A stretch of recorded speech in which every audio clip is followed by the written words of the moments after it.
Sairam everyone. So we will start the study session today. I will just a few housekeeping announcements, please. I would request all of you to put your microphones on mute. We will do it ourselves, but before you speak at any point in time, please unmute the phone and then speak. And after you finish speaking, please mute it. So that way we will minimize any background noise or any feedback issues. Thank you very much. I will just give a brief summary of the past two sessions for anyone who has not been present, and for sake of continuity as well. The first selection which we had from Swami's discourse, Swami has given us three instructions to follow. One is forget the world, that is, don't believe the world. Do not forget God, and do not fear death. In the second session, which we had last Sunday, in that selection, Swami talks about an incident in his childhood where during an epidemic of cholera and plague in the village of Puttaparthi, when everyone was worried and scared, Swami mobilized a few of the kids in the village who were between the ages of 6 and 8. Swami himself was around 7 at that time. And they formed a bhajan group and they sang bhajans for 3 days. And at the end of it, the epidemic of cholera and plague were completely removed from the village.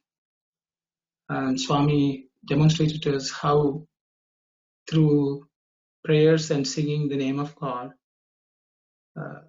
any of these epidemics can be removed. That was the gist of the session 2. Today we are going on to the third selection from Swami's discourses, where Swami is talking about diseases and epidemics, etc. So we will read the selection.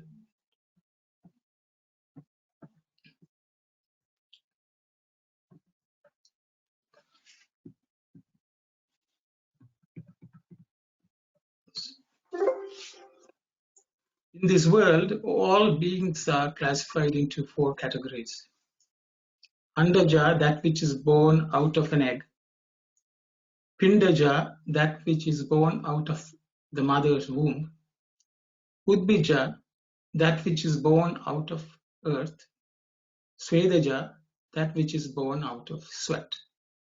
Under each category, there are 21 lakh types of species.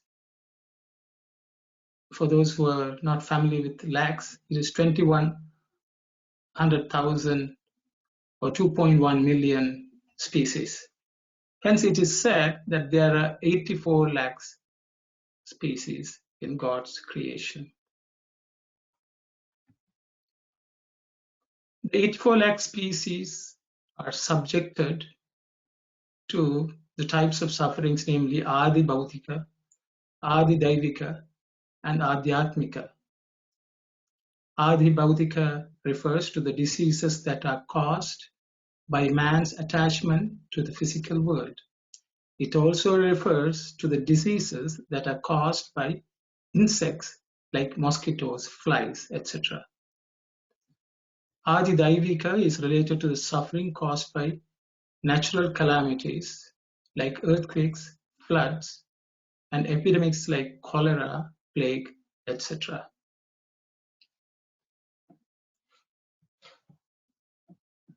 Adhyatmika refers to the suffering that stems from wrong food and bad habits. It also indicates to the suffering caused by cruel animals and wicked people. What is a remedy for these 3 types of sufferings? one should have strong faith in the self. That is the panacea for all the suffering.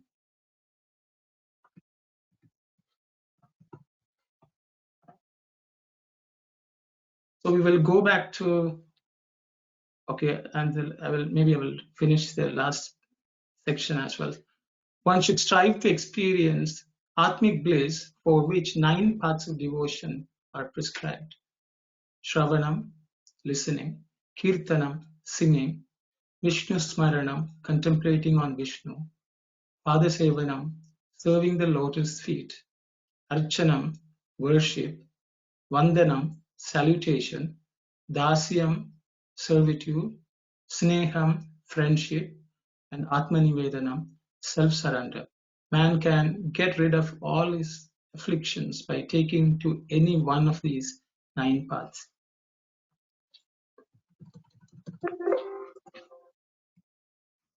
So I will just go over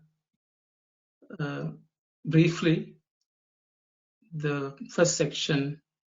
I've divided the whole selection into 4 sections, so let's go over the first section. Swami says there are 4 categories of living beings in this world, and they are divided into 4 categories based on how they are born. One is Andaja, which is born out of an egg. Pindaja is born out of body or human flesh, which is the mother's womb.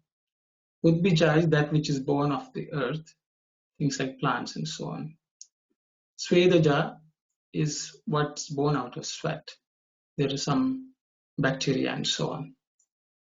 Under each category, there are 21 lakhs of species, and so it's said that there are 84 lakh species in God's creation. So Swami basically, in God's eyes, as we can say, human beings are just one of the 84 lakh species in God's creation. And I think that is a very important point for us to note, because human beings are feeling that they are being assailed by the virus and our lives are not normal. But we should understand that God looks after the 84 lakh species.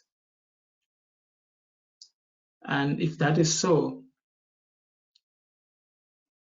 we really don't pay attention to all the other 83 lakhs of species in God's creation on an ongoing basis. But when it affects our species, we are all so worried. But God at all times is looking after all these 84 lakhs of species. As Swami Sai Centres said, that there are 84 lakh species in God's creation. I think at this point in time, I will ask the participants if anyone has any thoughts, want to make any observation, and so on.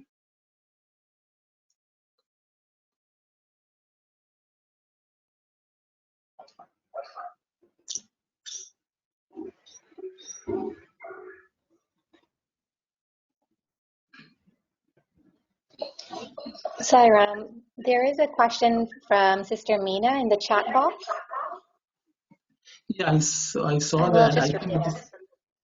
I think it relates to the next section, so we will wait. I think let's just see, where do we belong in this entire creation? Out of the 84 lakh species, we are one species. And just to see where exactly we are placed in the entire creation. Just even if we just take the earth. If there's no other points, I will move on to the next section. And if there's anyone wanting to say something about this, we can. Yes, sorry, this might be a stupid question that you already asked, but what exactly is born out of sweat? So any of these, anything which grows, actually maybe even things like certain bacteria which are fed by the sweat glands, and that's how they live. They live and they are born and they die. Okay, so microorganisms. Okay, got it. So those are species engendered by the moisture, actually, I would say. Yes, you could say that. Yeah. Means we should understand that even a drop of water can be a universe for an entire species. Of large amounts of microorganisms thrive. They're born, they live, they die. But we This don't. is water. It's water in general, then, not specifically human sweat. You could say yes. Okay. Maybe the sweat of the earth.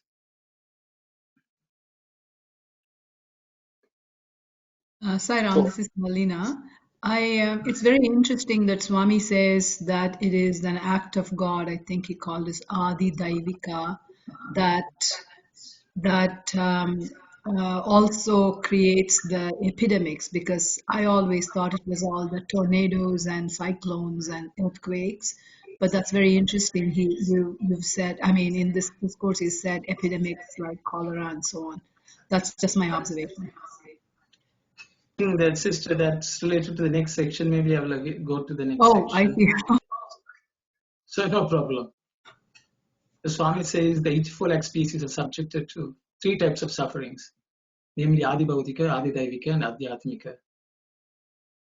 So Swami refers to 3 categories. There is Bhautika, that is the physical, the gross world. Adi Daivika is the subtle world, where the divine energies are at work. And I think the third one is Adhyatmika. So we will just stick to Adi Bhautika and Adi Daivika, I guess, at this point in time. So I think Meena had posed a question. Why is sickness caused by small insects different from epidemics and plagues? Malaria is from mosquitoes. That doesn't have anything to do with the attachment to the body.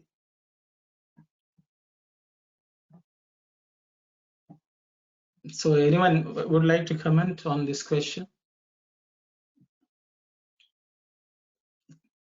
So maybe I will take a crack at it. Adi Bhautika means whatever relates to the body. Okay, and Swami says mosquitoes, flies, etc. So there are always diseases which are prevalent in the world, but not in a mass scale. People get affected.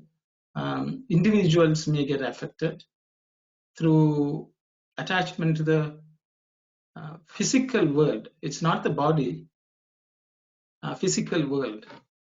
The thing is, and all of us live in this world, and we get attached to various things. And so in our quest for fulfilling the desires which come out of our attachment to the world, maybe for example, we want to go on a picnic and lie down outside or camp or something like that, where it's a mosquito infested place. We don't have much choice other than to bear the consequences of the mosquitoes biting us. So we go out of our natural habitat into the world due to some attachment to enjoy the world. Then that brings about certain diseases to us. And I think that's what the Bhautika means, the world around us. Bhautika comes from the word bhu, that is the physical world which is around us. When we attach to it and try doing something that may cause us some disease or some suffering, because I think Swami calls about sufferings. So it can be disease, it can be even an injury which we will sustain. All that is because of man's attachment to this world, and we bring it upon ourselves. So that is Adi Bhautika.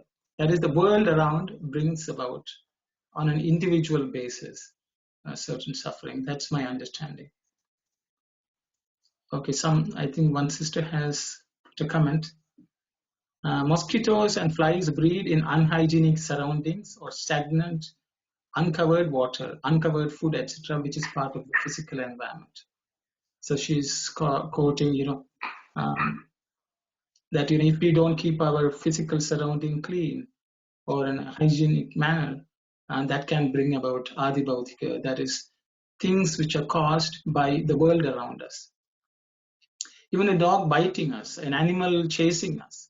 You go to the forest, you go to the park, zoo or somewhere, and some accident may be caused.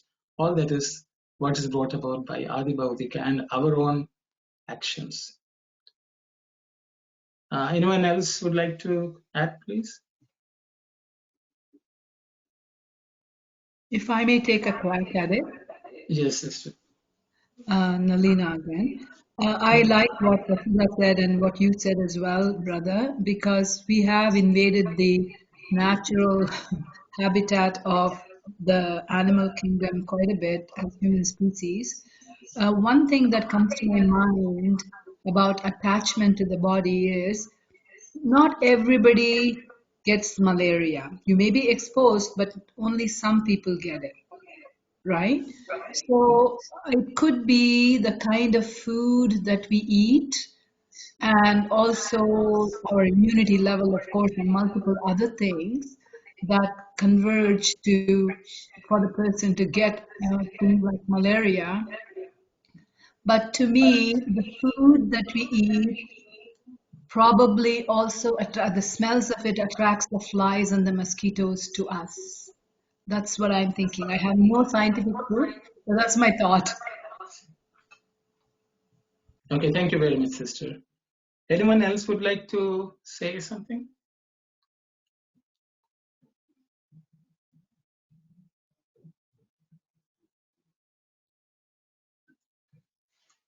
Okay, if no one is saying, then I will go on to the next point. We can always come back to these.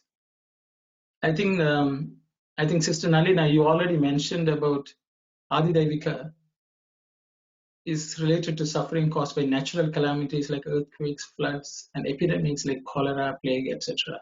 So you said you were a bit puzzled by Swami classifying them as epidemics like cholera and plague. You want to say anything more to that, or sorry, I had cut. No, not at all. I just made an observation as I was reading through, and I didn't realize I wasn't looking at your screen. I was reading the page that you had sent, and it just thought came to my mind that epidemics are also God created. That's all. It's an observation. Okay, I would like to comment. I think on the Adidevika, actually, Adidevika is there are divine forces which naturally conduct the affairs of the world, and they will have to balance whatever has to be balanced. That is where Adidevika gets involved, because God has certain equilibrium to maintain in this universe or in this earth, which is very relevant to us. So what happens is natural calamities take place like earthquakes, floods, and even epidemics like the one which we are facing take place. And I think many of us sometimes wonder why everyone has to suffer. I think there was a question about group karma someone had mentioned. We'll go to that later. But I will try to comment on this. Because what happens is we really don't understand what gods are doing to balance. It is not a punishment. It is not some bad consequences of our actions. It is a natural law which is operating where the divine forces bring equilibrium, which has to be brought in so that the world can go on as they should go on. So that is what happens. And unfortunately, if we are forced to face those situations, there will be suffering on our side. And that is unavoidable. Just like we go through suffering, I'm sure other organisms, the other species of this 84 lakh species undergo various kinds of suffering ailments and so on. So no one is immune to that. But then we can ask the question, why do we have to go through? We have not done anything wrong. The reality is we are all so interdependent. And if we may be indirectly contributing to somebody's actions, but we may not realize. Just because we don't realize doesn't mean the law has to apply equally to everyone, whether we have knowledge of what we have done. That's why we always pray to God, whatever we intentionally did or unintentionally did, please pardon us. Even if we are buying something on the street, if somebody had in the supply chain, somebody has done some bad karma, we have to bear our share of it because we are the end consumer of that product. So as the result of every day we are consuming so many things in this world just for our own sustenance or our own convenience, so our own comfort. We consume variety of things. Like, if we are buying an Apple iPhone or a smartphone, which is produced out of a third world country where the labor practices are not best. Because we have bought that smartphone, we are also taking a share of the bad karma which may have gone in to produce that thing. So the thing is, it is natural that we have a share to pay. So God forces have a way of bringing some equilibrium, and that brings about some suffering on our side. So that's my take on it. If anyone else would like to add something, please go ahead. Let me add a story here. This is like two puppies. They are playing around. They are cuddling and playing, and then we enjoy that kind of thing. When the puppies are playing around, they may even bite a little bit and harder on the other one. After that, they get better on.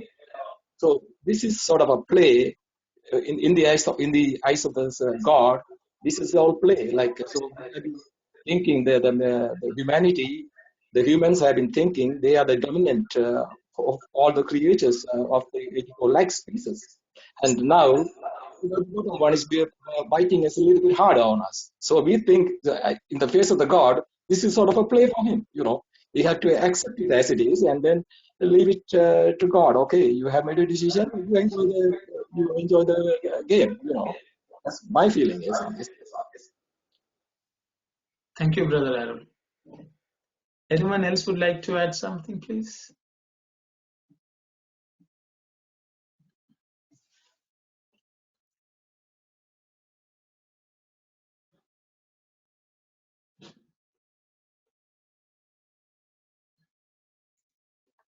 Sister Alina has posted a message. I will read it out.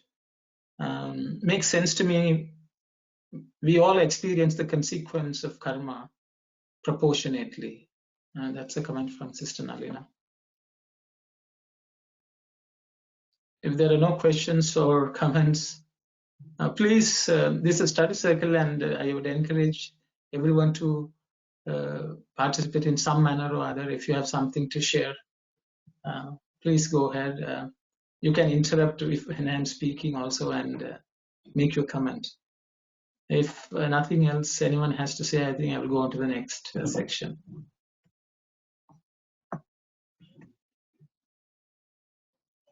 Adhyatmika refers to suffering that comes from wrong food and bad habits. It also indicates to the suffering caused by the cruel animals and wicked people. What is a remedy for these three types of suffering? One should have strong faith in the self. That's the panacea for all the suffering. Brother Arun, this is Suman here. Yes, Suman, please go. Yeah, first thing is maybe that's an oversight in the sentence, right? The Adhyatmikam itself does not refer to the suffering. The Adi Bhautikam itself does not refer to the suffering. And the Adi Daivikam does not by itself refer to the suffering. It is the Tapa Trayam. That is, the Tapam is the suffering. Trayam is three. And those tapatrayas are Adhyatmika, Adi Bhautika, and Adi Daivika. That's what it should be. Yes, thank you very much. Yeah, and before we move on to this point, I just want to submit my thoughts here. If we look at the proportion or the share or like sharing the sin or whatever, nobody in this world can actually survive without a feeling of fear or sin. That is a kind of a negative way of looking at things, because you cannot eat anything like that, you cannot buy anything like that. I mean, if we carry that feeling, so what we should be looking at is whatever comes into our home, right? It must be submitted to God, and it has to be made sure that whatever we are spending, right, the money that I am spending out in the market to buy a phone is the money that I have earned by my effort, but not by bribing, by accepting a bribe or by doing any wrongful manner. And if I am buying a product with my all hard earned money, then I am good to go. But at the same time, if we directly know that if a cow is being put to suffering uh, to extract milk out of it, then I would avoid going to that place and buy. But if that cow's milk is my only source to live and live for another day, right, then I would go ahead and make sure that I would drink that milk. And but before that, I would offer that milk to God and say that this is God, this is your prasadam that you have given to me today. That is the reason why we do the nivedana before every meal. Because what happens is, along with the species of man, there are about another 83,99,999 other species in this world that actually live, that actually coexist along with us, right? So we are all prey to one another. So somebody was talking about malaria or the plague or anything. A scientific fact that our human body cells are outnumbered by the number of bacteria that actually live on our own body, right? So if we have like one cell of our body, like there are 10 cells of bacteria. So the food that we consume is specified by Swami. I mean, we are all pindajas, and we should not be eating anything which is jara. Jara is like the moving objects. So that is another topic. Probably we will have another session for that. But just I wanted to add that tapam to all those three: Adhyatmika, Adibhautika, and Adidaivika, and also making sure that we do not have any attachment towards anything which comes back to like having the Lord's name continuously, the namasmarana on our lips, in our heart, just to make sure that we don't identify ourselves with the body, and we don't identify with ourselves with any good or bad karma. We are just talking about karma here. Whether you are identifying it as good or bad, again leads to another result of it. Sairam. Sairam, thank you very much, brother. Anyone else would like to add anything, please?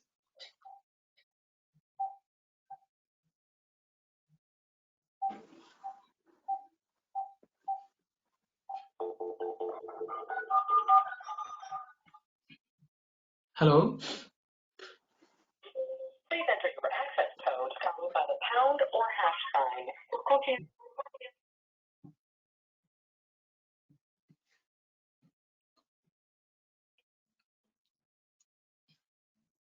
So I think we will go back. So we'll I think we have not completely discussed, I think, Adhyatmika as Tapa, actually the Adhyatmics, the suffering which is caused in the plane of Adhyatmika from wrong food and bad habits. Swami always highlights this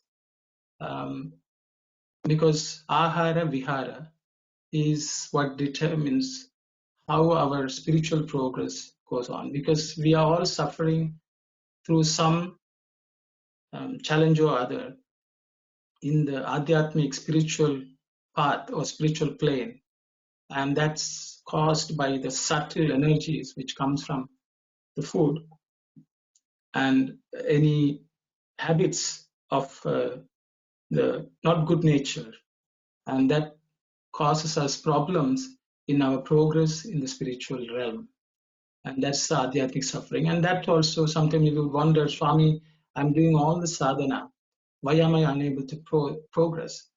As Swami says, it all depends on the food and habits. Food here means not only what we take through the mouth, what we take through all the five senses, what we listen, what we see, and anything else, bad smells or whatever.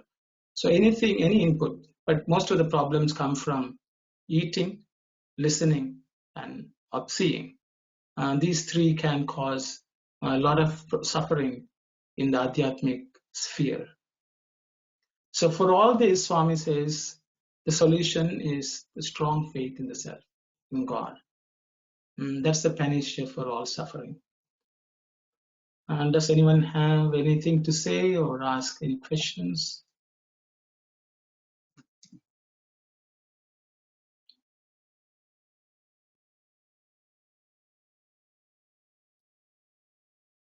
I guess if there's none, I will move on to the next section.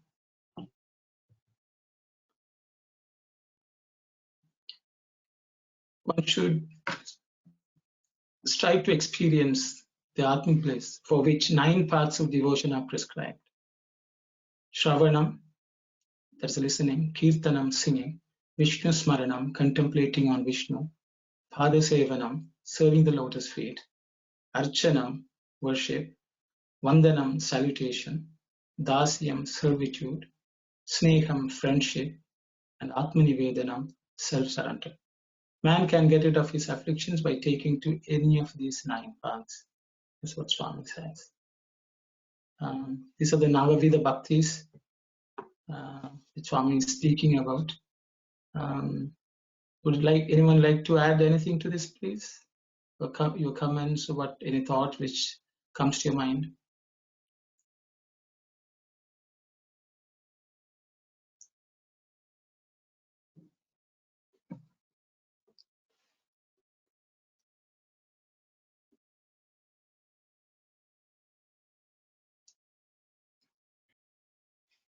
Sure. One question. Yes. For Sneham, friendship, how is that related to devotion? Is that sort of, yeah, that's the question.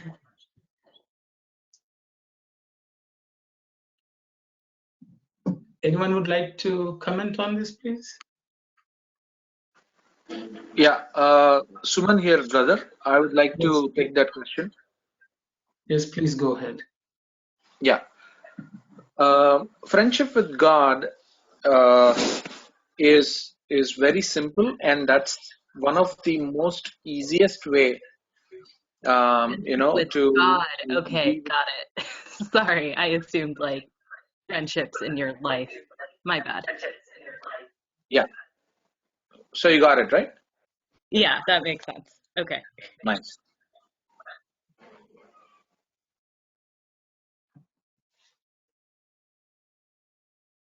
Anyone else has? Brother Arun, this is Shivani. Yes, please.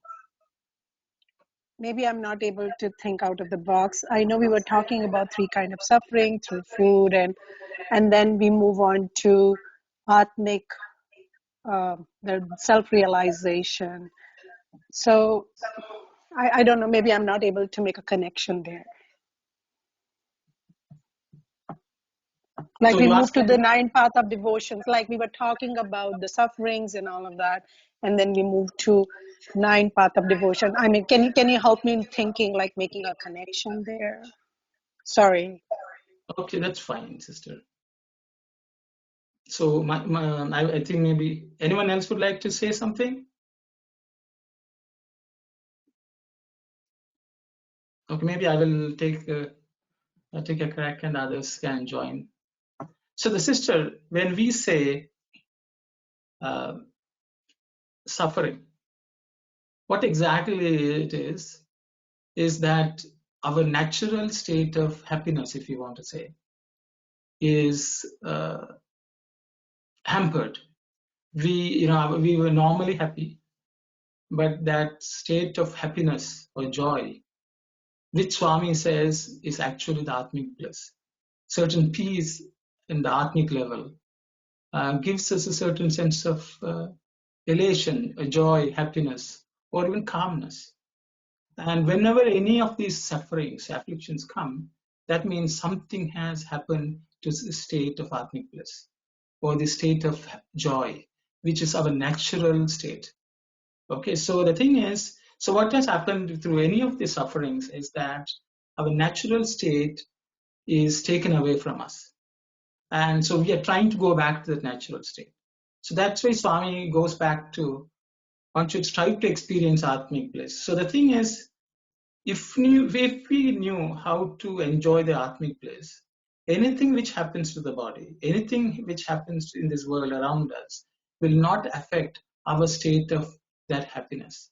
That is the only way to really overcome any physical suffering or any mental suffering or any even spiritual suffering. If we want to overcome that, that means the solution is not in the problem. The world is the problem, means if we go to the world, we are not going to get the solution. We have to go to the real solution, which is Atmic bliss. And Swami says, if we try to experience the Atmic bliss through these 9 paths of devotion, then man can get rid of his afflictions by taking from this. That is, by taking any of these 9 paths, we will secure Atmic bliss. Once you secure Atmic bliss, the suffering which we are troubled by, will be overcome by us. That's what Swami says. So that's a relationship between the suffering and the Atmic bliss. I hope I made some sense. I will let others comment on this, please. Sister Shivani, this is Suman here. Just to add to what Brother Arun said, what happens here is it is very easy for any of us to get lost in these words like Atmic bliss, because we don't know what it is. We cannot relate to it. So what happens is we start looking at the suffering and the problem and the solution at 2 different planes. So to keep it very simple and to make a connection here, what I would like to tell you is we are all naturally born with a state of blissfulness. But what happens is while we are growing up, we try for some identity. Like we are all given some identity, and we all try to prove it, and we all try to make sure that our identity is always there with us.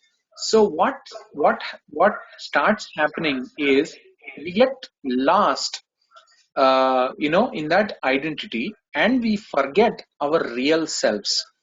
So like I get married, right? I have a wife, and then we'll have children, and after that they grow up, like they fall sick, like I need to drop them to the school and everything, and all the sufferings or all the blissful moments that are associated with them, I start associating that with this body.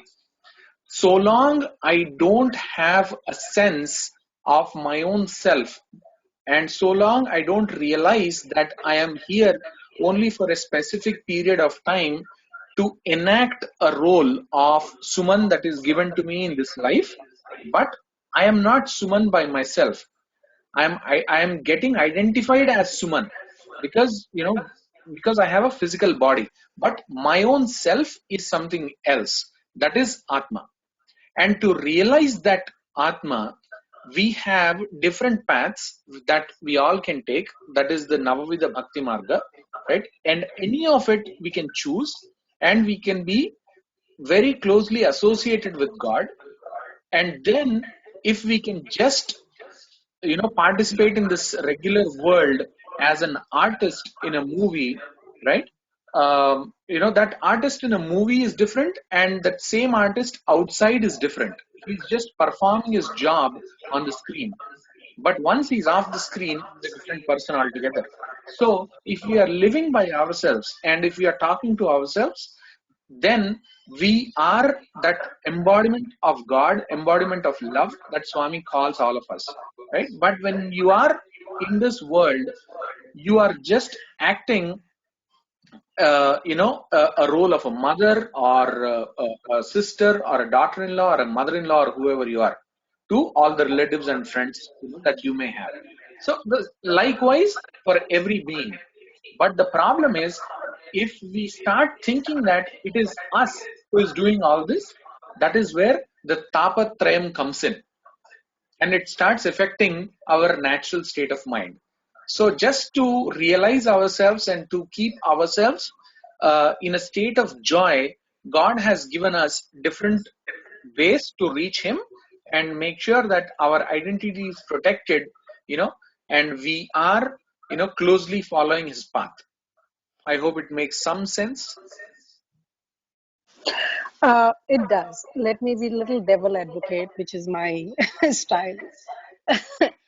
No worries. The situation we are in, I'm just taking this, and I'm thinking about. I know, I do understand that we should not be affected. Everything is beautiful. The Creator has created this creation. I have learned from Brother Arun. Everything is beautiful. It's your vision, how you see it, good or bad. It's your own vision. So you have to improve yourself. I do get it. How about people? I mean, I'm thinking about people, those who have lost the job, or they have small kids, or they don't have roof on their head because they can't pay rent. I mean, think about all possible things happen. I'm just imagining, which is it's right and wrong. I don't know. If I am in that situation, I am in that. Let me think. I'm putting myself in that situation. How would I? Yes, my true nature is happiness. That's what I am born with. All the values Bhagavan has given, which we forgot over a period of time because of malice, because of our nature nurture. At that time, when all the possible calamities are coming upon me, how would I still realize my true nature of happiness? Okay. There is a difference between happiness and bliss. Okay, happiness always depends on Yeah, something or somebody. sorry, I mean bliss, definitely. I mean to that. Happiness, yes. Sorry to Yeah. interrupt. Yes, Okay. I Oh, meant to no say worries. bliss No in the worries. sense I'm content. I'm Got it. content, Okay. and I believe, yeah, everything is beautiful. I am just trying to think how Sure. that person can be still in peace. Of course, it takes a lot of sadhana to reach to that level when you are in that calamity, still you are in that bliss. But it is difficult, right?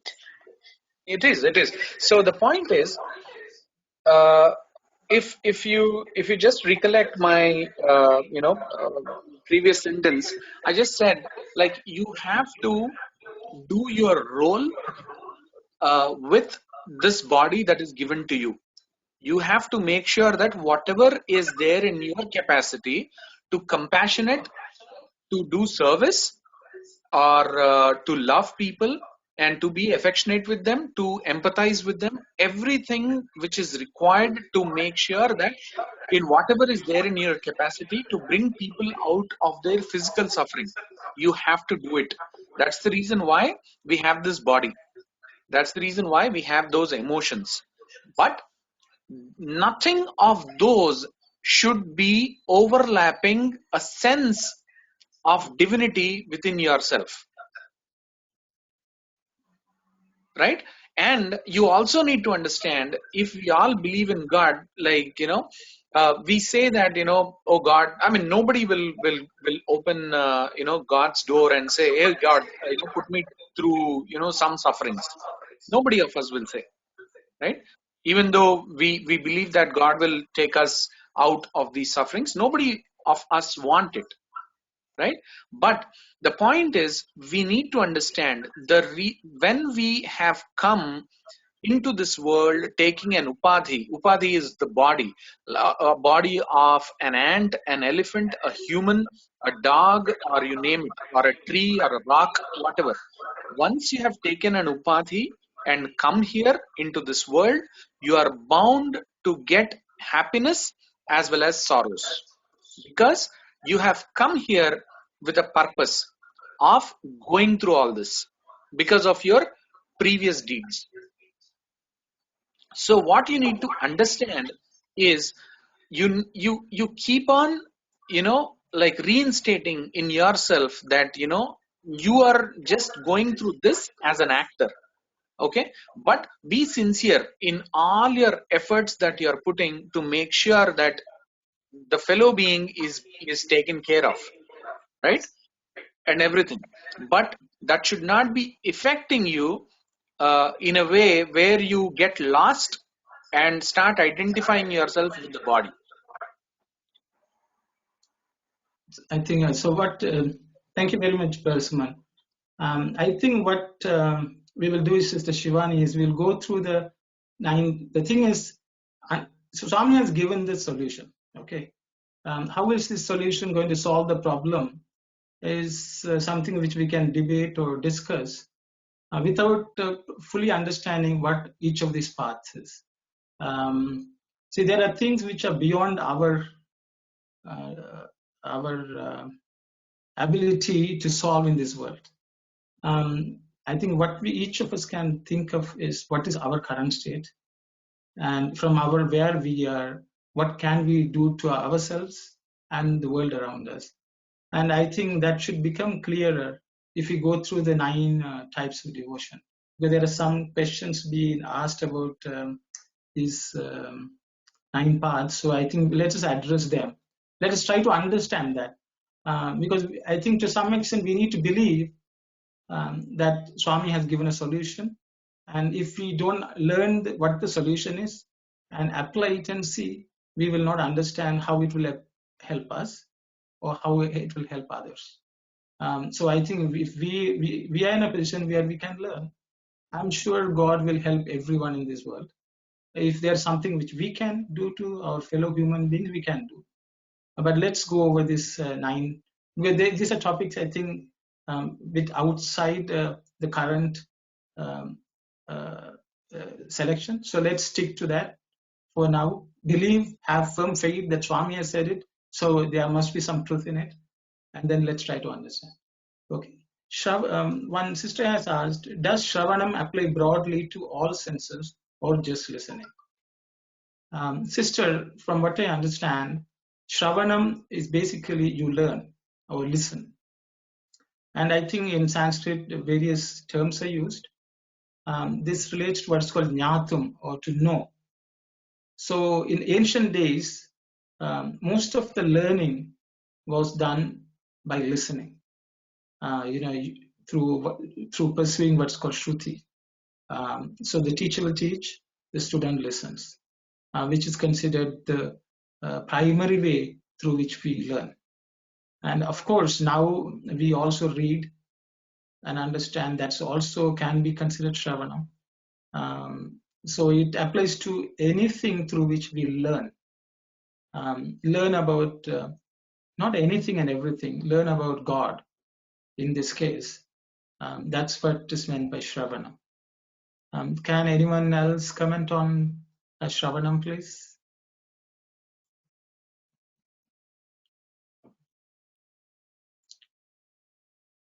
This is Balanti from. Hello, Sai Ram. Sai Ram. Balanti from Agincourt Center. Yes. About Shravanam, I would like to bring Parikshit as an example. He had only 7 days to leave this world, and Sage Suga explained Bhagavatam to him in the 7 days. And because of listening to that 7 days, was able to reach the lotus feet of God. That is an example for the importance of Pravanam in the 9 code of Bhakti. Thank you, Sai Ram. Thank you, Auntie. Thank you.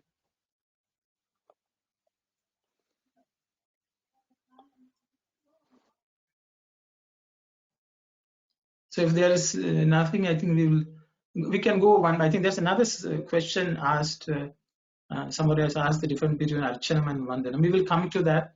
Why don't we take up? Okay, someone else has commented on Shravanam, so let me read it out.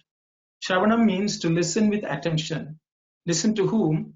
Listening what a realized person has to say. Even reading or watching a video or listening to an audio of that person can also be called as Shravanam today. Thank you very much, sir. So we will go to Kirtanam. Anyone would like to talk about Kirtanam?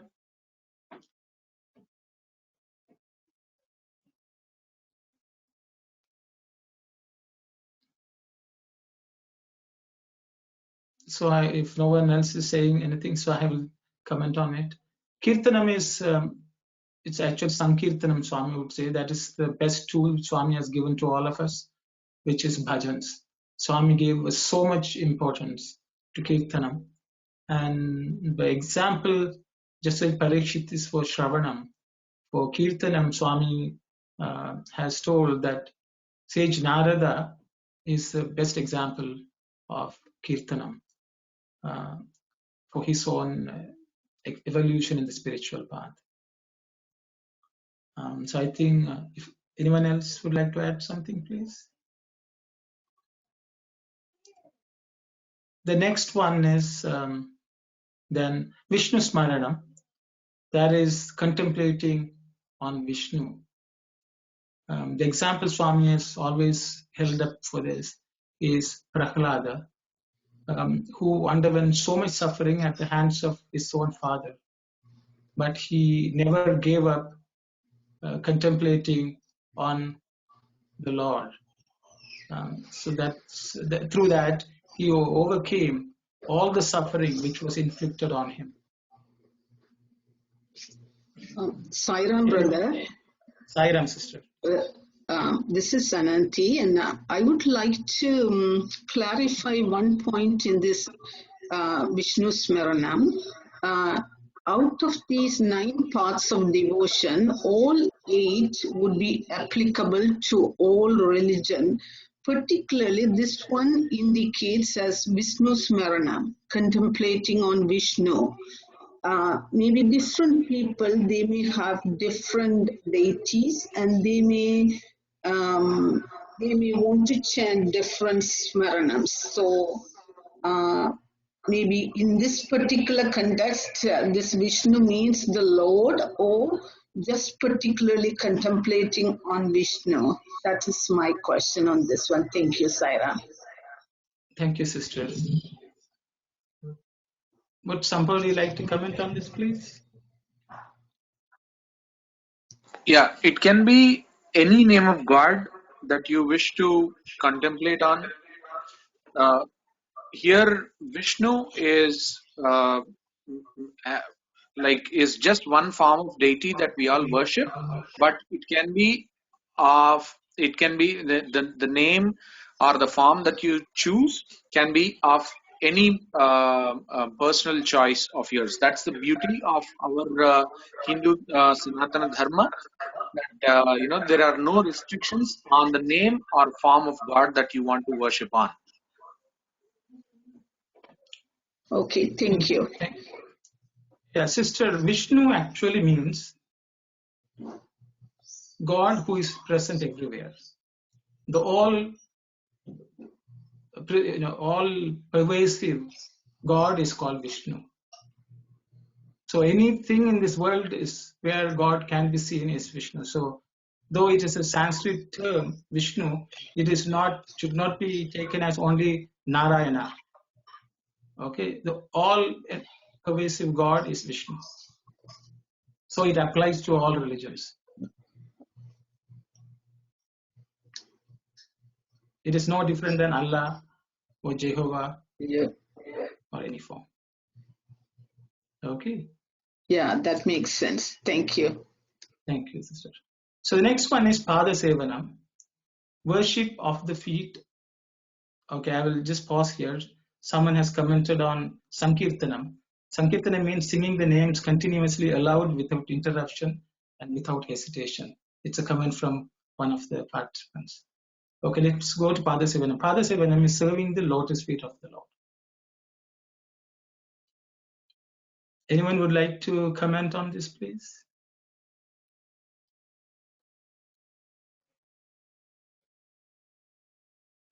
If no one else, I would say start saying something, but anyone can interrupt at any point in time. Pada Sevanam is worshipping the feet of the Lord. And the example Swami has given for this is Lakshmi. What Swami says is Lakshmi, who has all the wealth under her control, sits by the side of the Lord always, without any break, and serves his feet. So, which means Pada Sevanam, according to Swami, is whereas the entire world runs after money, thinking that is the sustenance, that is what will solve our problems. Lakshmi, who has all the wealth, is serving the Lord, even though she has all the wealth in the world. She is worshipping the feet of the Lord. That is the explanation Swami has given. So he says, rather than going after the world and the wealth, go after God. And that is the real Pada Sevanam. And I think someone asked the question, one sister Nalina has very rightly pointed out, Swami has said Pada Sevanam means to follow in his footsteps, practicing his teachings. Thank you, sister. So basically what it means is, we all think that we are practicing what Swami teaches. So to learn, to do that, one has to be always close to the Lord. One has to be always near the Lord. One has to be physically present with the Lord. So it also means that we have to always be near God. I think that is the first qualification or first thing which we have to do, even to do the service to his feet. So everything we do should be such that we are following Swami's footsteps, how he would have done, at least to practice that, follow his footsteps. And I think another comment has come, fall in the lotus feet of God and perform seva to your guru or God. So any form of service which we do and offer to the Lord can fall under Pada Sevanam, drawing fully well that he is the sole sustenance of our existence on this world. I will leave here and I will ask anyone else to comment on.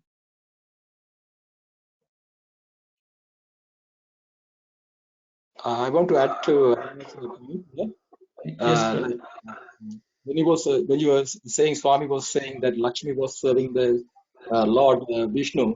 The same thing, like even Lakshmi was jealous when Tulsi was sitting all the time at the feet of the Lord, but she has to sometimes she has to go take care of her welfare of the other devotees of her own. So she was jealous. Why? Because Tulsi is always sitting at the feet of the Lord, but she has to leave that Swami sometimes.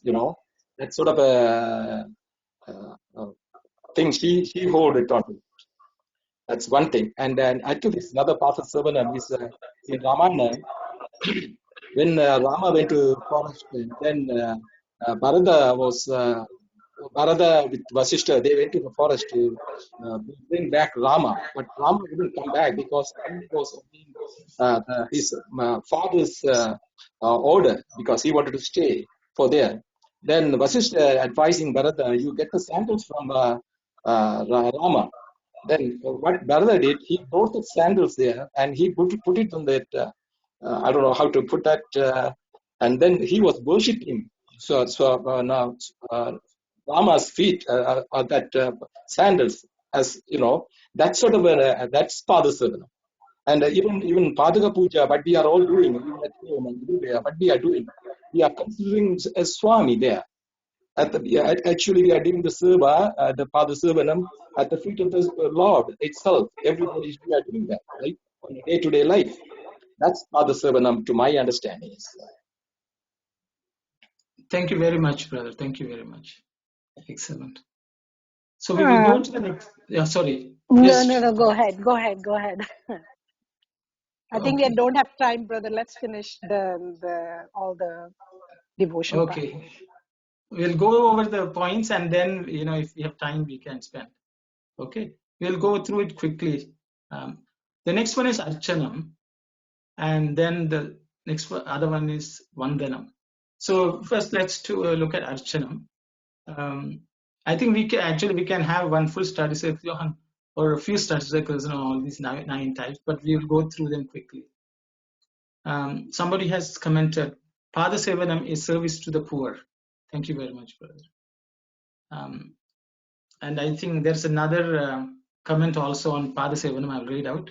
To approach a person's feet is a sign of humility. So by doing the seva to our Lord or a Guru, we will develop humility. Simply thinking of the lotus feet brings devotees to deep feeling of love and longing. Thank you very much, brother. So the next one is Archanam. Archanam is something like an offering. Swami gives the example of Prithu Maharaj, who basically offered every single thing of his to the Lord. He says, Netra Kamalam Samarpayami. That means, let me offer the lotus of my eyes to you. Mukha Kamalam Samarpayami. Let me offer my mouth as lotus at your feet. So, you offer every single thing that you have to the Lord. And Swami goes on to say, that means, once you offer the eyes to me, your eyes should be only used to look at me. If your mouth is offered to me, you should only talk of me, only sing my name, and not talk about anything else. So once you lend your ear, you offer your ear to the Lord as a lotus flower, you should only listen to me. That is the type of Archanam. That is offering every resource we have at the feet of the Lord. That's Archanam. Anyone likes to add something? Otherwise, I will just quickly go through all of them. So, for the sake of time's sake, and then we can come back if there are questions. So we can continue next week also. But I thought, for the sake of completeness, I will just quickly run through. Vandanam is salutation, bowing down to the Lord. So what it basically means is, Swami's example for this Akrura. So Swami says, what you mean by bowing down to the Lord is whatever happens with humility, you accept. Thinking, oh Lord, I accept. You bow down and say, I will accept. So that is a sense of surrender. So Vandanam actually is a sense of surrender. That is, whatever you grant me, I will accept. I will accept as your blessing. So that is the state of Vandanam. The next one is Dasyam, that is being a servant. For the best example for this is Hanuman, who became Dasa, Dasoham. He always, wherever he went, if whoever asked him, who are you? He never called himself Hanuman. He said, I'm the servant of Rama, Kausalendrasya. Dasoham Kaushalendrasya. That's what always he identified himself as. Anyone who asks him, he says, I am the servant of Rama. And whatever Rama asked him, whatever he asked him to do, he did, without thinking, without a second thought. That is the state of Dasya. And Swami talks about Jesus saying that I'm the messenger of God. That is a state of Dasya. The next one is Sneham, which is friendship. So Swami says from that state, you should become closer to the Lord, which is Sneham, and Arjuna is the best example. The equivalent is in Christianity, Swami says, Jesus went from the messenger of God state to I am the son of God. That means a sense of closeness with the Lord. you feel that you are an amsha, you are a part of him. And that is the state of sneham.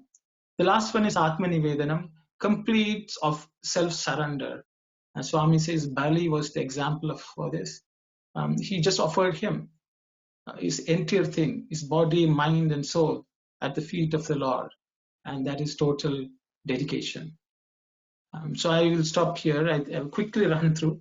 If anyone has any questions or comments. Sai Ram. Sairam. Yes, first of all, I'll like to thank to Aaron taking this wonderful study circle. I'd like to comment about the COVID-19. Most of the people worried about that one, and that's what this Kali Yuga, we have to do the whatever we mentioned before, Namaskaranam, and all the whatever we said. There's 9 devotion and 9 code of conduct. If we follow this one, and Baba will put a seal on us. That's what Baba always says. Put the shutters before the storm comes. So if we get anything after that, you can't pray something. Well, I'm going to give this one, that one. That is like giving bribe to the God. So before getting anything, you have to follow the Baba's teaching, and he will take you to the other side of the samsara. So always attachment, desire is the worst part. So always you in the night time, whatever you did something wrong or anything, ask forgiveness and surrender your body, surrender your mind, surrender your words, whatever you have done to the God. That means you are not taking any karma or anything. And this way, you will have the full surrender with God, and you can come over with everything. That is my comments. Thank you. Thank you very much. Thank you, brother. Sairam, the floor is open. Please, anyone can say. Sairam, Nambia speaking. Today, I found one when I looked at the subcycle thing, I found one thing. It says, Baba says, be happy. Baba tell us to be happy, no matter what life brings. It is something our liking, such as people, jobs, or things, or it is something painful that make us want to cry. And in certain situations, to wish that we could die. But Baba says we are free to choose the attitude to make, and that is always up to us. Which choice we will make? He says, the road on which we walk, it is a bumpy one at best, going up when we are happy, and down when we are depressed. We get puffed up and when things go well, and punctured when we are sad. So why not walk the smoother path and accept both good and bad? Be happy. That I think this one is current situation. We have to accept what is it, and we have to, I think, go with Swami's teaching. Thank you, Saira. Thank you, Sister Saira. Brother Arun, Yes. just there is one. Let me just read it. You know, Pada Sevanam, Archanam, and Vandanam. Of course, any path we can take, it's an intensity with which we do. And my question is just for the knowledge purpose. I am not able to kind of distinguish, because to me, it's serving the lotus feet is any act, any thinking, anything you see, hear, eat, you offer to at his lotus feet.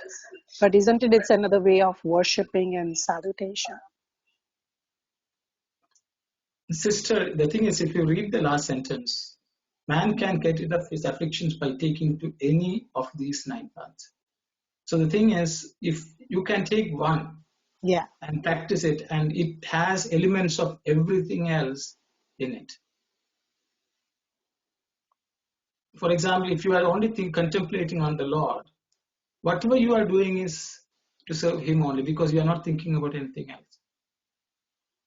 So you can take any of these paths, and they are all encompassing. And just practicing one alone, you will actually be practicing all the 9. That is my understanding. Yeah. Anyone else would like to comment, please? Thank you.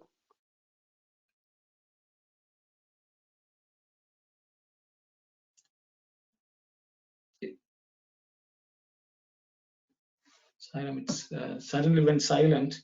We have about 3-4 minutes. Anyone would like to say something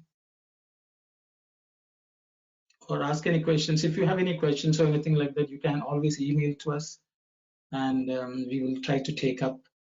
I think we have a few more questions from devotees which they have sent.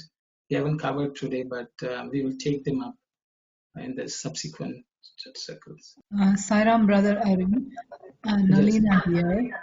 Yes. I would like, I don't think we have time to discuss this today, but I want to plant a thought in everyone's mind based on the fact that we can, in the 9 paths of devotion, points to the prayers that we are doing, many of us are doing for the National Gayatri chanting every single day. I want to ask all of us to think about, in the COVID-19 situation and what's going on in the entire world that affects 7.5 billion people, is prayer enough? That's my question. But not for discussion today, we won't have time. Okay, thank you, sister. I think everyone can think, we can discuss it next time. And there's a comment from a couple of participants. All actions are done with the awareness and submitted to God or Guru is Archana. Thank you very much, brother. Padasevanam is service to poor. So I think we almost reached the end of our time. It's 4:43, 2 minutes to go. Thanks everyone for joining. We are actually recording these study circles, and we have already posted 2 of them to the YouTube channel. This will also be posted, and we will send out an email with the YouTube links so that you can subscribe, and after that you should be able to listen to it if you could not attend any of the study circles. Hopefully Swami has given us an opportunity to think of his teachings and learn and practice them. Thank you very much, everyone. We will close with Samasta Loka Sukhino Bhavantu and Shanti, Shanti, Shanti. Thank you. Saira.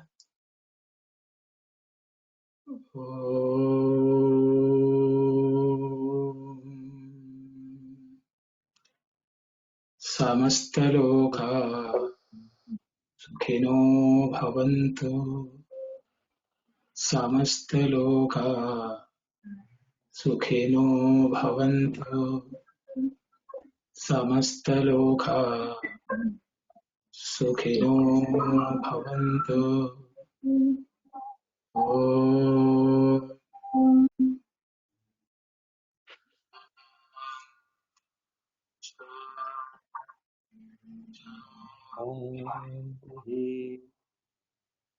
Jai Sai Ram. Sai Ram. Sairam. Sai Ram, thank you, Sai Ram.